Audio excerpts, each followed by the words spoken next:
Paz y bendiciones, queridos hermanos. Qué gusto saludarles. Espero en el Señor que se encuentren ustedes muy bien. Yo estoy muy feliz. Quiero compartir con ustedes la alegría de que vamos a iniciar una serie de temas, las cuales voy a estar grabando durante algunos días y se los voy a subir, se los voy a compartir por medio de mis páginas de redes sociales. Espero en el Señor que todos se encuentren muy, muy bien. Bien, quiero compartir con ustedes algunas de las cosas maravillosas que el Señor me ha compartido y quiero decirles que el Señor, pues, de alguna manera me ha permitido tener un tiempo de estudio, de meditación en su palabra, y quiero compartir lo que es el estudio de lo que se llama el curso de Cristo. Este curso, hermanos, va a constar de solo esta hora. Voy a tratar de dar solo lo que va a ser prácticamente la introducción, tratar de explicar lo más que pueda acerca de esto. Déjenme ver si voy a prender un poquito la luz para que se vea bien, ¿no? Ya me ven bien el rostro. Espero que pueda no interferir en el pizarrón. Entonces quiero yo compartir de manera somera, así rápidamente, lo que es la cristología y algunos puntos que son importantes para que nosotros lo empecemos a ver. Antes de comenzar lo que es el curso, quisiera hacer una breve semblanza, un breve cuento. Le voy a contar algo. Miren, hay un hombre de pintor, hace una gran obra, preciosa, hermosa. Después trataré de compartirles algunas imágenes acerca de eso, de todo lo que he dicho, y si está en el material también se los puedo compartir. Bien, este hombre crea una obra maravillosa, esta obra es preciosa, y esta obra pues está valuada muchísimo, muchísimo. Y entonces una persona de repente llega al museo donde se está exhibiendo la obra y arroja sobre ella una cubeta con lodo, cosas horribles, pintura ya echada a perder, sobre esta gran obra. Tal vez cualquier persona habría dicho, pues desechar la obra, volver a hacer otra. Sin embargo, el dueño de la obra, lo que hace, el dueño de esa gran pintura, de esa gran obra pictórica que tiene, pues lo que hace es venir, tomar la obra y empezar a limpiarla, y empezar a como diríamos, a restaurar la obra. Eso es lo que él decide hacer, hasta volverla a dejar como antes estaba. Bueno, pues hermanos, esa es la historia del ser humano, la historia del mundo, la historia de lo que es nuestro mundo. Una obra perfecta que fue echada a perder, pero que el mismo creador hace lo posible por restaurar. Y eso es lo que vamos a ver nosotros hoy acerca de la cristología. Bien, este curso de la cristología abarca 3 puntos importantes, que es la cristología, la soterología y la escatología. Quiero explicar algunos términos para que sea familiar. La palabra cristología, bueno, todos sabemos Cristo, es acerca de Cristo, y logos, tratado, enseñanza o aprendizaje de.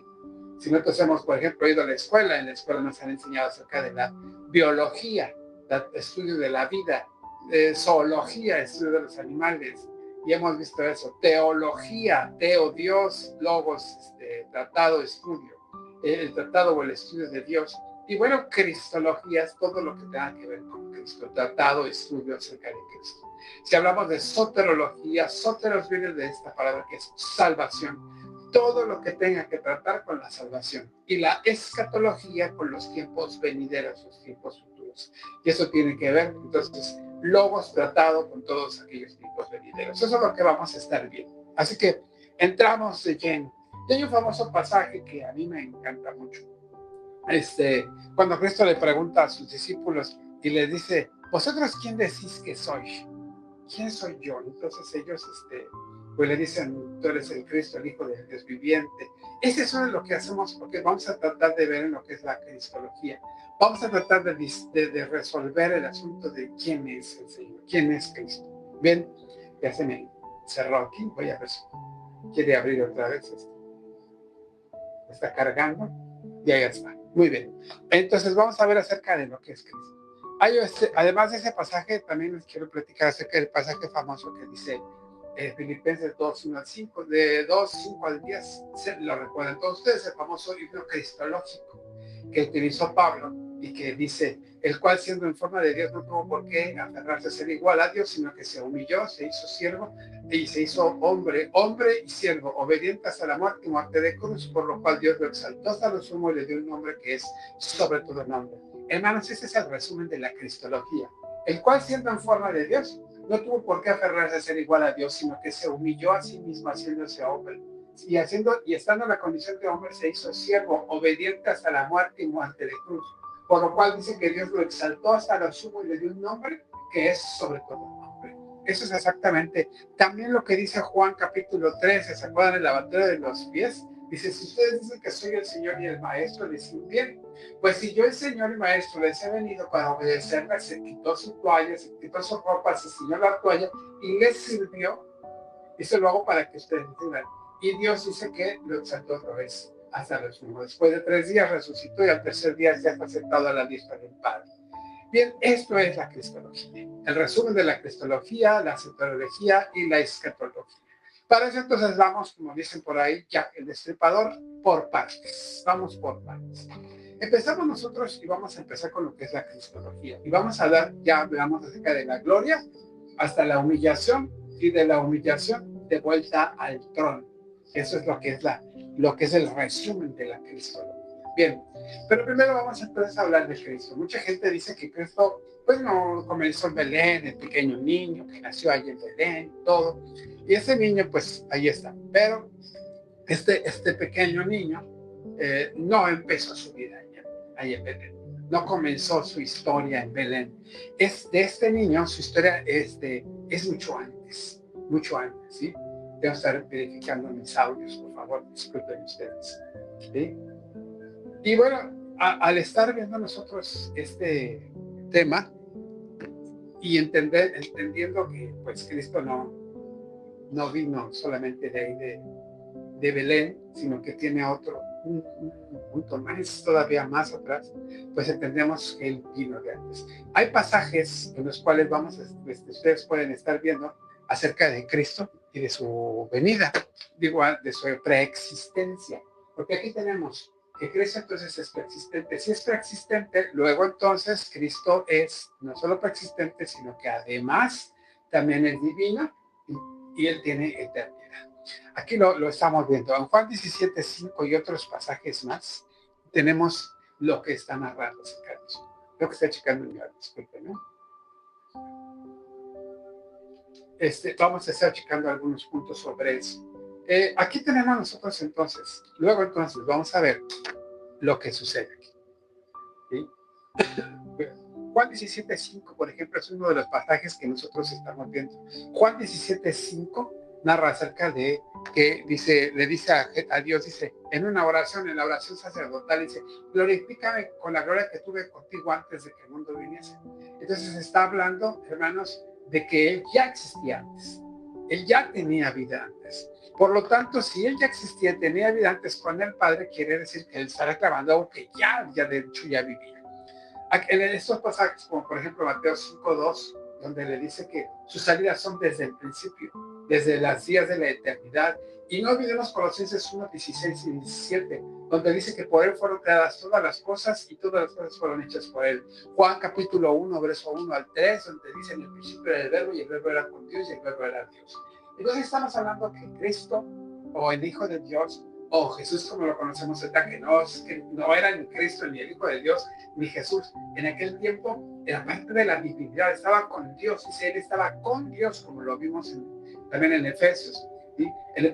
Dice que el cual siendo en forma de Dios no tuvo por qué aferrarse a ser igual a él, sino que se humilló a sí mismo. Todo esto que nosotros estamos viendo, vemos aquí claramente cómo el Señor les está mencionando acerca de lo que él tenía antes. Él tenía eternidad. Y por lo tanto, al estar en la eternidad, él es participante de la creación. Él está haciendo, el Colosenses lo dice, por él fueron creadas todas las cosas. Él está participando en la creación, él es parte de la creación, él es con la creación, y ahí el Señor entonces nos está mostrando su presencia hermosa. Permítanme un segundo que se me borró, se me fue la imagen aquí, tengo que estar monitoreando, discúlpenme. Entonces, aquí nosotros vemos exactamente lo que está pasando con Jesús. Allá en la eternidad. Él es eterno, ¿sí? Él tiene preexistencia, y al ser preexistente obviamente es eterno, y al ser eterno pues él tiene divinidad. Aquí nosotros vemos cómo el Señor está mostrando eso que tiene. Pasajes como ese, pasajes como Juan 8:58, donde le dice a los fariseos, le dice, antes que Abraham fuese yo soy, está hablando de su preexistencia. Filipenses 2:5-7, que ya les leí, que ya les mencioné, y tenemos también Hebreos 13:8. Hebreos 13:8, que ese sí se los voy a leer. No todos me los puedo aprender, hermanos, así que voy a tener que recurrir a la Biblia algunas veces de los textos que yo no recuerde bien. Pero Hebreos 13:8 dice así de esta. Escuche usted. 13:8 dice, Jesucristo es el mismo ayer y hoy y por los siglos. Miren, hermanos, para que alguien califique como Dios, tendría que tener eternidad, omnipresencia, o sea, estar en todas partes, omnipresencia, omnividencia, o sea, que ve todo, omnisciencia, que todo lo conoce, omnipotencia, que todo lo puede, que es justo, que es inmutable, que no cambia. Y bueno, eso es el Dios. Entonces Jesús tiene poder. Jesús todo lo sabe. Jesús, bueno, en este caso el Hijo de Dios, en este caso Cristo Jesús, el Señor, nuestro Señor Jesucristo, tiene todo eso antes en la eternidad del tiempo. Entonces podemos constatar que es la preexistencia de Cristo, le da todo eso, todas esas cosas, ¿sí? En Éxodo 13:14 se utiliza la palabra yo soy. No se utiliza la palabra yo era, sino yo soy, porque ese es el nombre divino. O sea, yo soy, se identifica, él se identifica con Yahvé, él utiliza yo soy la luz, yo soy el pan, yo soy el agua, yo soy el que empieza a decir él. Ahí está viendo. Entonces, él mismo reclama ser Dios. En Hebreos 1:3 lo dice, Juan 10:30, Isaías 9:6. Les voy a leer algunos pasajes. Dice Hebreos 1:3 de esta manera. Voy a tratar de ser muy breve porque solo tengo una hora para darles este tema. No quiero que usted se canse, se me fatigue. Hebreos 1:3 dice así de esta manera. Mis hojas se pegan. Mis hojas se pegan. Hebreos 1:3 dice, el cual siendo el resplandor de su gloria y la imagen misma de su sustancia, quien sustenta todas las cosas con la palabra de su poder. Ya lo vieron ustedes, Hebreos 1:3, Juan 10:30, otro pasaje también hermoso. Dice Juan 10:30, acerca hablando de los famosos yo soy. Dice Juan 10:30, dice así, hermanos, yo y el Padre uno somos. ¿Sí?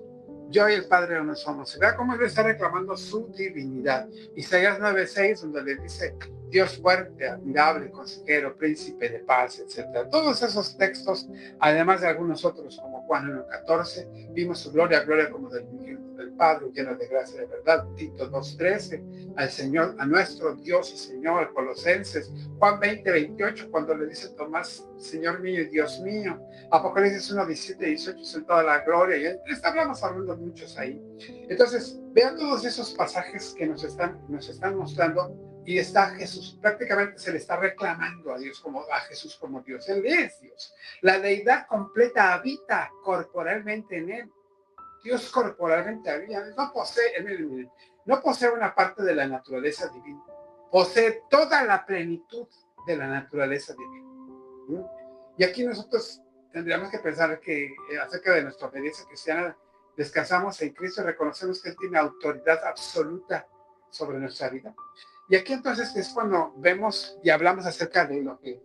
Entonces, si Él está aquí, siendo Dios, siendo en forma de Dios, vamos a hablar de su humildad, de su humanidad, pero de su humildad. Él se humilla a sí mismo. Y entonces en esta humanidad, Él se hace hombre como nosotros, ¿sí? Ahí entonces vemos que la encarnación, hermanos, que hace Cristo, lo que hace Cristo, siendo Juan 1:14, el cual dice, vimos su gloria como del unigénito del Padre, lleno de gracia y verdad, y habitó entre nosotros. Habitó entre nosotros y vimos su gloria, lo que Él manifestaba. Jesús no aparentó ser hombre, fue un verdadero hombre, hermanos. Experimentó hambre, lloró, se cansó, sintió tristeza, sintió dolor, igual que todos nosotros. Ahí está Lucas 2:52, Juan 4:6, otros pasajes más que quiero. Por ejemplo, Lucas 2:52. En este pasaje habla acerca de su niñez. Y vean ustedes, en el caso de 2:52, perdón, dice así, Y Jesús crecía en sabiduría, en estatura y en gracia para con Dios y los hombres. Estamos viendo que Jesús es totalmente hombre, siente como nosotros, vive como nosotros, claro, obviamente sin pecado. Y tenemos a nuestro Dios creciendo entre nosotros. Y hay varios pasajes más que puedo mencionárselos también. Y hay textos que nos dicen acerca de Hebreos, el libro de Hebreos, el Evangelio de Juan 11:35, Lucas, y bueno, otros más. Miren, Cristo conoció cada aspecto de la vida terrenal del ser humano. La experiencia humana la vivió en plenitud, excepto el pecado. Por eso puede comparecerse perfectamente de nosotros, ¿sí? Aquí entonces la pregunta cabría ser, si Él es totalmente hombre, ¿quién mejor que Él para entendernos y comprendernos acerca de lo que Él siente? Ahora, hermanos, les voy a compartir esto. Si entonces Él es Dios y Él es hombre, la pregunta sería entonces, o es Dios o es hombre, o es mitad Dios, mitad hombre. La mitología dice acerca de los mitad Dios, mitad hombre, los híbridos, que vamos a llamarle así, como por ejemplo algunos de los semidioses, aquel hombre que tenía la cuestión de poder de ser hombre, por ejemplo, Hércules, ¿no? Era muy fuerte, pero era Dios, etcétera. Hay algunas cosas que ahí vemos nosotros. Entendemos pues, luego entonces que si Jesucristo es Dios, es hombre, Él es completamente Dios y completamente hombre. ¿Cómo puede ser esto? Bueno, por algo que se llama unión hipostática. La unión hipostática nos dice acerca de que Dios es verdadero, que Jesús es verdadero Dios y verdadero hombre, ¿sí? En Él habita corporalmente toda la plenitud de la divinidad y Él es completamente también humano. No es al mismo tiempo, no, Él es, o sea, es algo que nosotros tenemos que comprender. No hay mezcla, no hay confusión, no hay división, no hay compartimientos en Él, ¿sí? No hay separación, no, es uno solo. Juan 1:14, y Él hizo y habitó entre nosotros y vimos su gloria como del unigénito del Padre, lleno de gracia y de verdad, ¿sí? Él podía, hermanos, de alguna manera, solo un hombre podía representar a la humanidad y solo Dios puede ofrecer un sacrificio de valor infinito. Por eso el mediador debía ser simultáneamente Dios y ser simultáneamente hombre a la vez, ¿sí? Porque si no, imagínense Dios tomando a un hombre y decir, sacrifiquen a y ya se acabó. O como muchos otros creen, en el Evangelio de Juan, Juan está rebatiendo esas creencias, pues nos dice que el espíritu del anticristo es aquel que no reconoce que Cristo vino en carne. El que dice que solo es un espíritu, el que cree cree la mitad, eso es herejía. Tiene que ser que crea que Cristo es Dios, pero que también es hombre. Es hombre. Eso tendría que ser. Alguien capaz de entendernos y sacrificio, pero que su sacrificio valga tanto como el sacrificio de Dios. Así que esa es lo que nosotros conocemos como la unión hipostática. De aquí nosotros pasamos de la unión hipostática a esto que conocemos como la humillación de Cristo. El descenso voluntario, el cual siendo en forma de Dios no tuvo por qué aferrarse a ser igual a Dios, sino que se humilló a sí mismo y se hizo hombre. Y estuvo en la condición de hombre, y estando en la condición de hombre, ¿sí? Él se humilló, Él se vino a humillar con nosotros. Aquí está la humillación. Textos principales, como ese de Filipenses 2:5-8. Está segunda de Corintios 8:9. Este pasaje me gustó, se los voy a leer, porque no me lo aprendo todos, pero los leo. En segunda de Corintios 2, 5-8, sí, segunda de Corintios 8:9, 8 verso 9. Dice, porque ya conocéis la gracia de nuestro Señor Jesucristo, que por amor a vosotros se hizo pobre, siendo rico, para que vosotros con su pobreza fuisteis enriquecidos. Y así pasajes como esos son muchos los que están hablando acerca de la humillación de Cristo. Entonces, Cristo se hace hombre como nosotros, y estando en la condición de hombre se hace siervo. Aquí está lo que hablamos acerca de Cristo. Entonces, la humillación de Cristo implica desde la eternidad, implica su encarnación, su vida de obediencia, su sufrimiento, su crucifixión, su muerte y su sepultura. Todo eso implica la humillación de Cristo. Todo eso viene a sufrir. Por eso recuerden que dice, el cual siendo en forma de Dios no tiene por qué aferrarse a ser igual a Dios, sino que se humilla y se hace obediente hasta la muerte y muerte de cruz. Por lo cual, después de resucitado, tenemos lo que sí. Aquí tenemos entonces esto, lo que es la obediencia perfecta a un plan redentor de nuestro Dios. La muerte de Cristo pareciera ser una muerte ignominiosa, colgada en el madero, sin embargo, no es la muerte. Es, hermanos, no es una derrota, perdón, sino es el triunfo sobre las fuerzas del mal, sobre en este caso el enemigo. Y por eso Dios, entonces entramos a esta parte que se llama la exaltación. La exaltación de Cristo, que es esta parte que es volver a subir, porque el cual, siendo obediente hasta la muerte y muerte de cruz, lo exaltó hasta lo sumo y le dio un nombre que es sobre todo nombre. Y aquí entonces vemos nosotros como la iglesia, entonces, pues hermanos, no sirve a un líder muerto, sino a un rey vivo y glorificado. Aquí tendríamos que hablar en ese sentido de la humildad y la humillación de Cristo. Tenemos que hablar de todo el proceso que tiene, ¿sí? Hacerse hombre, encarnación, hacerse carne como nosotros. Él nació de mujer, Gálatas 4:4. Él vivió conforme a la ley, Lucas 2, crecía en espíritu, sabiduría y en gracia. Él se fue obediente y fue perfecto. Él todos los días estaba sirviéndole a todos y al final fue muerto en la cruz. Y después de haber sido muerto, se ha resucitado. Todo este proceso, hermanos, que les explico, es el que le da a él esto que es la exaltación. Se va hasta los ojos por haber obedecido de esa manera. Y entonces aquí nosotros vemos que este Dios a quien le servimos, pues entonces no es un ser humano. Eso lo entienden los apóstoles, lo vieron los apóstoles, y por eso Dios se termina a decir, bueno, pues si así es, entonces vámonos con él. Se van con él, Pablo lo comprende, Pablo lo ve así. Y hay muchos pasajes que lo dicen acerca de eso. Juan 1:3, Juan 1:14, Juan 8:58, todos los que hemos mencionado, más otros más que tendríamos que ver por ahí. Entonces aquí, lo importante, hermanos, es afirmar que Cristo existió antes de Belén. Sí. Y hay evidencias bíblicas que muestran claramente su deidad, también las hay, ¿sí? La humanidad de Cristo es esencial para nuestra salvación, sí, ahorita lo vamos a ver. ¿Por qué, hermanos? Porque entonces vamos a entrar a esta parte de la cristología. Todo esto que acabamos de explicar es cristología. Ahora vamos a ver la soterología. Para entender la soterología, que quiere decir todo lo que tenga tratado o asunto acerca de la salvación, primero tendríamos que entender una cosa, ¿sí? La condición caída del ser humano. El ser humano se ha perdido. Les decía acerca del cuadro, ¿se acuerdan? El bello y hermoso. El hombre fue creado a su imagen y semejanza, pero se buscó sus cuentas al desobedecer, al comer el famoso fruto, que yo le decía el sábado a la iglesia, hermanos, es una cosa, si yo fuera Eva y estando en el paraíso, ¿saben qué pasaría entre el fruto y yo? Yo también me lo comería, porque cada día pecamos nosotros, pecamos de pensamiento, de palabra, de acción y de omisión, pecamos de todas formas, que así es. La prueba del pecado, hermanos, en nosotros no es que nosotros seamos pecadores porque pecamos, sino pecamos porque somos pecadores, está en nuestra naturaleza. ¿Sí? Por lo tanto, nosotros, al ser rebeldes, estamos alejados de Dios.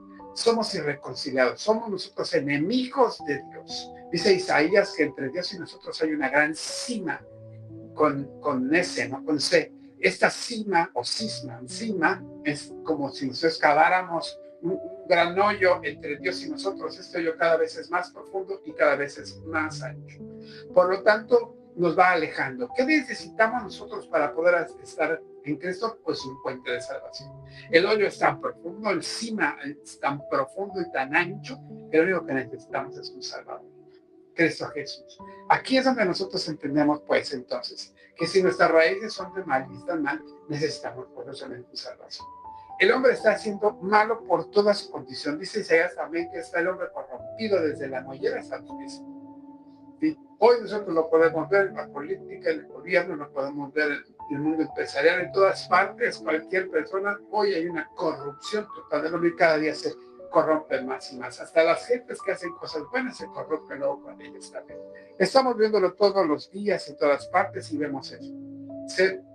Se puede decir que el pecado ha afectado todas las áreas de las personas, de la existencia del ser humano, su intelecto, su voluntad, sus emociones, su conciencia y sus relaciones. Todo está contaminado. Romanos 3:10 dice, todos han pecado y están destituidos de la gloria de Dios. Lo de Jeremías 17:9, todos son pecadores, etc. Y hay muchísimos. Efesios 2, estando nosotros atestados en muerte, en delitos y pecados. Nosotros vemos Romanos 8, 7, 8, dice, por cuanto todos, bueno, hay muchos pasajes, muchos pasajes. Salmo 51, David le dice a Dios, dice, yo soy pecador desde el vientre de mi madre, y muchos pasajes más. Sí, entonces el hombre no está simplemente enfermo espiritualmente, no, el hombre está muerto espiritualmente, prácticamente. El hombre no puede hacer nada, por eso le llamamos al hombre que está en la morgue espiritual, está totalmente muerto. El hombre ha sido caído. Pero él recibe primeramente, que antes se da un llamado, el llamado de Dios, la voz que despierta al pecador, ¿sí? Miren, el asunto está en esto, miren, ya sea que Dios nos venga a buscar como la oveja perdida o nos llame como el hijo pródigo, ¿sí? Con alguna situación, algunas circunstancias, el llamado de Dios, hermanos, es hacia nosotros y nos hace entender que necesitamos un Salvador. El llamado se supone que es irresistible. Aunque algunos se tarden, pero Dios está llamando a todos nos está llamando. Y ese arrepentimiento hace que nosotros podamos voltear hacia el cielo y decir como el hijo pródigo, he pecado contra el cielo y contra ti, no soy digno de ser llamado en tu hijo. Por lo tanto, Dios toma la iniciativa en la salvación. Nadie busca verdaderamente a Dios por sus propias fuerzas. Es Dios quien lo llama. Él es el que lo llama. A través de muchas cosas lo llama. Textos fundamentales, por ejemplo, Juan 6:44.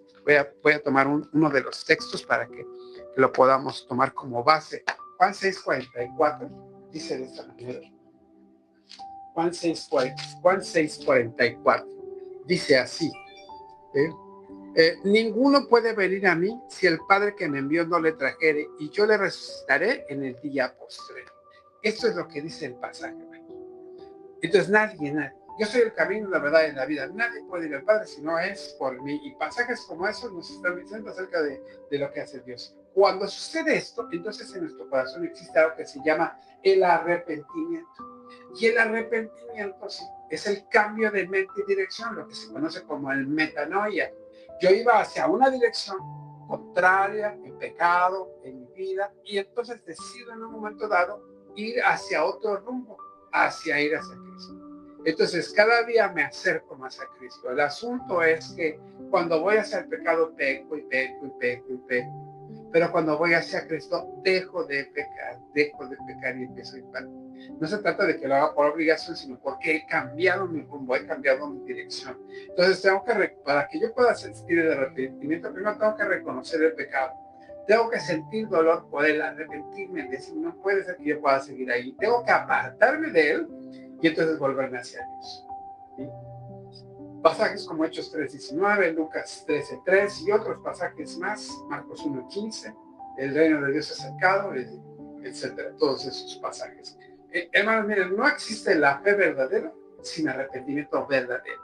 No existe la fe verdadera sin arrepentimiento verdadero. Eso es muy claro. Y entonces, la fe que salva, hermanos, consiste en confiar completamente en la obra de Jesús para nuestra salvación. No depende de nuestras obras, ni de nuestros méritos, ni de nuestra religión, ni de nuestras tradiciones. No, hermano, no le van a preguntar cuántas veces fue. Le van a ver qué hizo con su Hijo Jesucristo, aceptarlo o no. Por eso uno de los peores castigos que va a tener el ser humano cuando venga Cristo va a ser el haber rechazado a Cristo. Ese ya es un gran castigo. Eso ya podría decirlo como dicen aquí, es el infierno completo, total. ¿Sí? Por lo tanto, nosotros estamos ahí y la fe no es creer que Dios existe. No, hasta los demonios creen. No, la fe que salva es confiar en Cristo como Salvador y como Señor. Esa es la fe salvadora. Ahí estamos. Cuando entramos ahí, entonces entramos a algo que se llama la regeneración o el nuevo nacimiento. Escúchenme lo que hace. Cuando nosotros entramos ahí, entonces, lo que sucede acerca de la salvación es que entramos a esto que se llama la justificación. Entonces yo acepto a Cristo. Yo acepto al Señor y Salvador. Si sucede esto, el llamado de Dios lo recibo, me arrepiento, me vuelvo hacia Dios y entonces cuando yo lo acepto, el Señor me justifica de mis pecados. Yo ya soy salvo porque Él me presenta. Háganme cuenta que estamos en dos ejemplos, ¿no? Bueno, uno de esos ejemplos sería el que estamos delante del juicio, en un juzgado, y el juez dice, eres culpable, atropellaste, corriste, hiciste y todo, no hay vuelta de hoja, eres culpable porque ahí están las pruebas, entonces no tienes nada que decir, pues sí, yo lo hice. ¿Qué es lo que sucede? El abogado, perdón, en ese caso, el mismo juez, pero no te preocupes, baja de su trono, bueno, de su lugar donde está sentado el juez, ¿sí? Y se quita su toga y dice, saca su cartera y dice, aquí yo pago todo, quedas libre. Eso es el justicia. ¿Fue por mis obras? No, ¿por qué? Por la obra del juez. En este caso fue de Dios. Se narra acerca de un rey que dictaminó que todo aquel que robara tenía que ser azotado. Y regularmente el que era azotado con cuentas llegaba a veces hasta morir. Tiene que ser azotado, es la ley, así se tiene que hacer. Cuando esto sucede, hermanos, entonces lo que pasa es que un día le llevan a una mujer que robó y le dicen, tenemos aquí a una mujer que robó. Y se azota. Y le dice, sí, nada más que esta mujer es su madre, el rey. Y el rey pues dijo, pues es la ley, azótenla. La gente se preparó, la pusieron en el lugar donde la iban a azotar, en un muro, le quitaron su ropa de parte del torso, la pusieron en la espalda, y entonces la iban a azotar, y en ese momento dice el rey, alto, esperen un momento. Se bajó de su trono, se quitó su capa, se quitó su manto, se quitó su ropa, se quitó su corona, con dorso destapado, abrazó a la mujer, a su madre, y dice, ahora sí, pueden golpearme. Exactamente eso es lo que hace. Y nos está justificando y nos pone en una nueva posición. Si hemos pecado, abogado tenemos para con el Padre Jesucristo el justo. Cuando nosotros somos pecadores, aceptamos a Jesús, entramos en este estado de salvación. Y el estado de salvación es que nos justifica. Una vez estando ahí, entonces viene la regeneración, el nuevo nacimiento. Y entonces en el nuevo nacimiento nosotros estamos cada día santificándonos. Entonces eso quiere ir buscando a la salvación cada día. Miren, nosotros somos hijos de Dios. Nosotros ahora vivimos dentro del reino de Dios. Imagínense a un niño que entra al palacio, vive en el palacio, después de haber vivido muchos años ahí, lejos, de haber vivido apartado en lugares donde comía la basura, etcétera, y muchas otras cosas más. De repente ese niño es llevado al palacio. Lo ponen en el palacio y ya lo va a vivir, va a comer en la mesa del rey, va a dormir en cama real, va a andar en los palacios, en el palacio real. Pero ese día, un día, ese niño dice, bueno, pues baja a hurtadillas a medianoche, va a la cocina real y se roba un mendigo de pan, pensando que tal vez no tienen para mañana comer nada. Y va y se lo roba. ¿Qué sería? O sea, alguien tendría que venir y decirle, oye, ya no puedes hacer eso. ¿Por qué? Porque ahora vives aquí. No necesitas hacerlo. No necesito, no. Entonces, la regeneración, hermanos, es eso. Es sentirnos adoptados ahora como hijos de Dios. Dice Juan 1:11. ¿Se acuerdan? A los suyos vino y los hijos no la recibieron, más a los que le recibieron les dio la potestad de ser llamados hijos de Dios. Somos adoptados. Hemos sido traídos de las tinieblas a su luz admirable. ¿Para qué? Para que demos testimonio de lo que ahora somos. Somos hijos de Dios. Tenemos que caminar como hijos de Dios, pensar como hijos de Dios, comer como hijos de Dios, vestir como hijos de Dios, todo hacer como hijos de Dios, porque ahora somos hijos de Dios, somos aceptados, somos ahí. Entonces esto viene que ahora ya nuestro comportamiento es diferente. ¿Por qué? Porque ahora ya no necesitamos nada en el pecado, ya no necesitamos estar en este hombre caído. Ahora entramos en ese proceso de salvación. Entonces estamos siendo justificados delante de Dios por la sangre preciosa de Cristo, no por nuestras obras, sino por la sangre. Estamos siendo santificados, o sea, cada día estamos en ese proceso de cada día, en esa adopción, vivir de acuerdo a lo que nos ha dado. Ahí perseveramos día con día acerca de lo que debemos hacer. Esa es la santificación. Hay pasajes como Juan 10, 27 al 29, ese sí se los voy a mencionar así rápidamente. Juan 10, 27 al 29 habla acerca de esto. Miren, 27, ahí se me pierden los pasajes. Mis ovejas oyen mi voz y yo las conozco y me siguen, y yo les doy vida eterna y no perecerán jamás, ni nadie las arrebatará de mi mano. Mi Padre que me las dio es mayor que todos, y nadie las puede arrebatar de la mano de mi Padre. Yo y el Padre uno somos. Aquí, hermanos, estamos viendo cómo entonces el hombre, el ser humano, después de haber aceptado a Jesús, siendo justificado por su preciosa sangre, siendo adoptado como hijo, entonces él decide caminar en el Señor, y él es oveja de Dios. Y por tanto, siendo oveja, pues, hermano, ¿quién se la puede arrebatar al Señor? Eso es. Entonces la seguridad del creyente, hermanos, descansa en la fidelidad de Dios, no en nuestras obras, no en lo que nosotros hacemos. Y entonces aquí viene la salvación ya completada, que es la glorificación. Y la glorificación será cuando Cristo venga. Los muertos en Cristo resucitarán primero. Y los que estemos muertos, los que estamos vivos, seremos transformados y seremos estaremos en gloria con el Señor, recibiremos al Señor en las nubes y estaremos en ese estado de gloria, donde ya no habrá llanto, dolor, muerte, etcétera, sino ya estaremos glorificados con un cuerpo glorificado. Primera de Corintios 15 habla acerca del cuerpo terrenal, del cuerpo animal, del cuerpo celestial. Ese vamos a hacer nosotros a la imagen del terrenal, pero con un cuerpo espiritual seremos resucitados para andar en gloria. Apocalipsis dice: seremos reyes y sacerdotes y reinaremos con Cristo 1000 años. Aquí entra esto que es. ¿Y cuándo sucederá? En la segunda venida de Cristo, cuando Cristo se presente con poder y con gloria, porque el Señor vendrá por segunda vez con aclamación, con voz de arcángel, con trompeta de Dios, y los muertos en Cristo resucitarán primero. Lo que acabamos de mencionar. En esa resurrección, ¿sí? En esa resurrección, déjeme decirle, sin saber cuánto tiempo, bueno, más bien, sabiendo que van a ocurrir 1000 años entre una primera resurrección y una segunda, porque cuando Cristo venga, los muertos en Cristo resucitarán primero y los que estén vivos serán transformados. Estos estarán en un estado de gloria con el Señor, pero habrá un tribunal. Ese tribunal es para dar talentos, recompensas, puesto que el juicio que se les hace en ese es solamente acerca de lo que hicieron con Cristo. Porque tuve hambre, porque tuve sed, porque tuve enfermo en la cárcel, etcétera, y veniste a mí. ¿Cuándo te vimos? Cuando se lo hiciste a uno de nuestros pequeños, me lo hiciste a mí. Ese es el Jesucristo. Entonces vean cómo los invita a pasar los otros, los que no despertaron, los que no se levantaron en la primera resurrección, se levantarán en la segunda. En la primera se verá a Cristo viniendo con gloria, con poder. Si usted se levanta en esa resurrección y ve a Cristo, o se es transformado en la segunda resurrección, en la segunda venida de Cristo, y usted ve a Cristo, hermano, ya la hizo.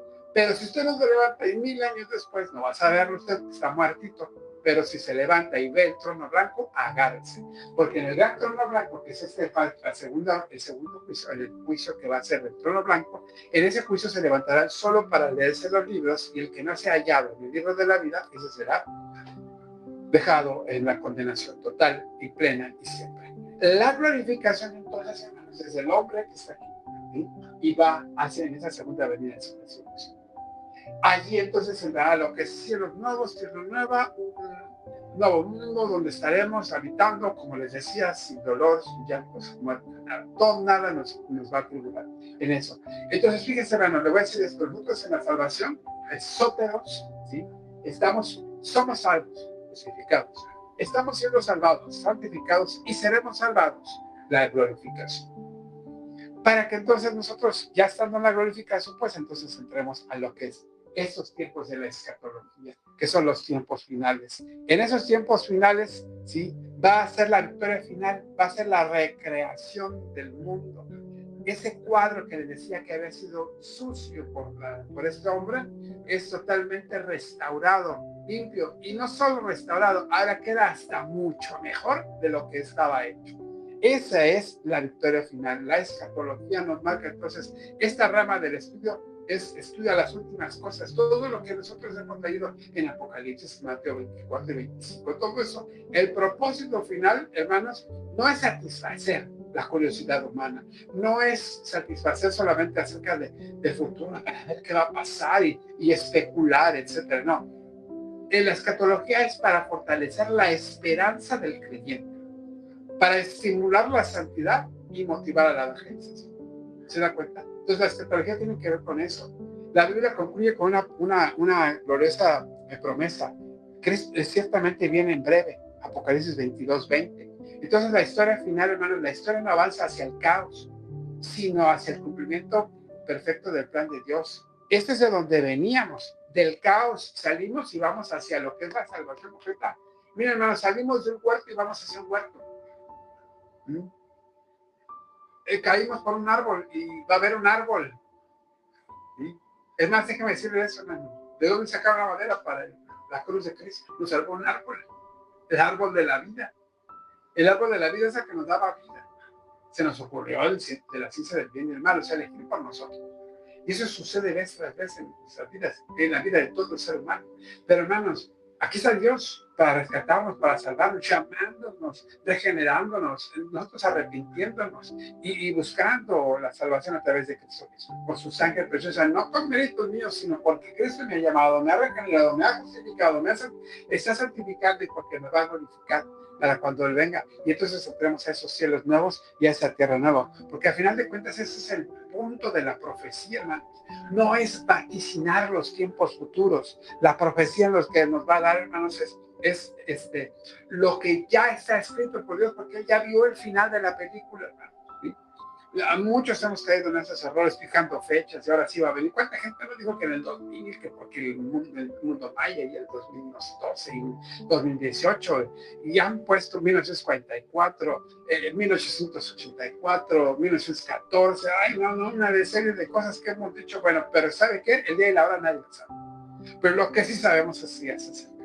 Entonces la profecía, hermanos, para saber los tiempos escatológicos debe estudiarse con humildad, con la dependencia del Espíritu Santo, con un respeto al contexto bíblico y con fidelidad a Dios.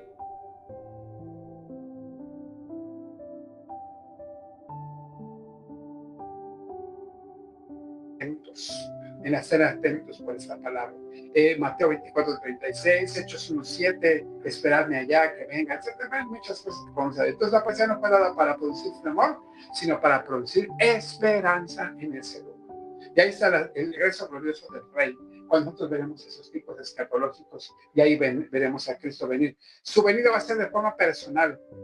Sí, estando los discípulos ahí, para dos hombres vestidos de blanco, le dice, ¿a quién estás viendo? Dice, a este mismo que se ha ido, así como se fue, así vendrá. Entonces, de forma personal, dice, todo ojo le verá, Apocalipsis 1. En Apocalipsis 1 lo dice. Y su venida será gloriosa, con aclamación, con voz de arcángel, con trompeta de Dios. Mateo 24:30 dice que vendrá como el rayo, dice así, todo el mundo lo verá, va a ser repentino, así como ladrón de noche, dice así vendrá. Y hay muchos textos que podemos aplicarlos acerca de eso. Entonces, la esperanza de la iglesia no está en los gobiernos humanos, no, hermano, ni en Morena, ni nadie, hermano, sino en el regreso de Cristo. ¿Sí? Y ahí es cuando se levantarán los muertos, lo que llamamos eso acerca de la resurrección de los muertos. La muerte no tiene la última palabra, la tiene Cristo. ¿Sí? Cristo resucitó, y como Él resucitó, así nosotros resucitaremos. Todos los seres humanos resucitarán, unos para vida eterna y otros para condenación eterna. Y ahí tenemos textos, pasajes, ¿sí? Daniel 12:2 dice que así será, resucitarás. Y bueno, pues hermanos, nuestros cuerpos van a ser transformados, como ya lo explicamos en 1 Corintios. Van a ser incorruptibles, glorificados, poderosos, aptos para la eternidad. Vamos a poder mover allí. Por lo tanto, hermanos, si la muerte para el creyente es una puerta y no un destino final, ¿cuál es el destino que usted espera? Y entonces ya hablamos acerca del tribunal de Cristo y el juicio final, ¿sí? Y el estado eterno de cómo estaremos en gloria y en majestad con el Señor. Y ahí será la consumación del reino total. La escatología nos habla acerca de eso, de la historia de la redención, cómo comenzó en el jardín y va a terminar en la nueva creación. Todo eso que ya les expliqué, ¿sí? Por lo tanto, hermanos, la cristología, la soterología y la escatología que nos hablan de Dios, pues no es otra cosa más que ese plan que Dios tiene para todos y cada uno de nosotros, el cual siendo forma de Dios, no tuvo por qué aferrarse a ser igual a Dios, sino que se humilló, y haciéndose hombre y humillándose, le hizo siervo y obediente hasta la muerte de cruz, por lo cual Dios lo exaltó hasta nosotros, le dio un nombre que es sobre todo el nombre. De Él venimos, en Él estamos y a Él vamos. Hermanos, este es el principio, el alfa y la omega, principio y fin. Él es todo en todos y por lo tanto lo único que tenemos que hacer entonces es que, pues estar siempre en Cristo. Es importante que estudiemos esto porque al final de cuentas todos nosotros, pues lo único que tenemos que hacer es estar en Cristo. Si usted requiere la bibliografía que estuvimos leyendo para poder dar este curso, se la puedo mandar, muchísimos, solo tiene que pedírmela y le mando todo el resumen de lo que hice para eso. Hermanos, les agradezco mucho su tiempo y que el Señor me los bendiga hoy y siempre. Que Dios les bendiga. Paz a ustedes, hermanos.